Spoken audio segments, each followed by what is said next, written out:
Bonjour et bienvenue sur la chaîne de Redstone Consulting pour ma dernière vidéo de 2019. Voici un résumé des moments marquants de cette année haute en couleurs. En janvier, pour commencer, la CNIL pose la première grosse amende sous le RGPD en réclamant 50 millions à Google pour manque de clarté lors de récolte de consentement sur une version d'Android. Puis, le Japon, après de longs efforts d'adaptation de son droit national, est devenu donc un pays adéquat avec le RGPD. En mai, la première bougie d'anniversaire du RGPD est soufflée avec succès.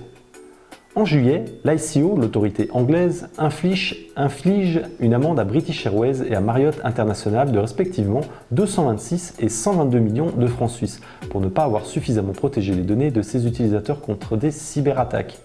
Du jamais vu. Le 30 octobre, le Conseil fédéral suisse a indiqué son intention de signer le protocole d'amendement de la Convention 108 du Conseil de l'Europe. Signal fort de l'exécutif suisse destiné au Parlement qui finalise sa révision de la LPD en cette fin d'année. On note que la Thaïlande, l'Indonésie, l'Inde, la Nouvelle-Zélande, le Nigeria, l'Ouganda, le Kenya, le Togo, le Brésil, le Bahreïn, les îles Caïmans, mais aussi et surtout la Californie ont tous adopté une nouvelle législation sur la protection des données personnelles en 2019. C'est donc un mouvement mondial qui a démarré. L'année 2019 se solde aussi par une augmentation drastique des cyberattaques et notamment des ransomware.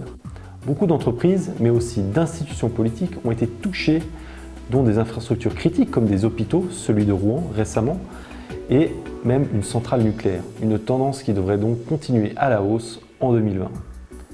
L'année prochaine, on attend la décision de la Cour européenne sur l'affaire Schrems 2 concernant la légalité des clauses standards européennes pour communiquer des données avec des tiers non adéquats. La Suisse aussi devrait adopter sa révision complète de la LPD. Ceci dépendra bien évidemment des votations du Conseil des États prévues pour le 18 décembre et la volonté populaire qui peut s'exprimer par la suite. 2020 sera également l'année des élections américaines. Au cœur du débat se trouve notamment la question du démantèlement des GAFAM et on s'attend bien entendu à une recrudescence des fake news et des scandales de manipulation de l'opinion publique. Voilà, c'est tout pour cet horizon 2019 et ce teasing de 2020. N'oubliez pas de nous suivre sur les réseaux sociaux, notamment LinkedIn, et je vous dis joyeux Noël, bonne année et à tout bientôt.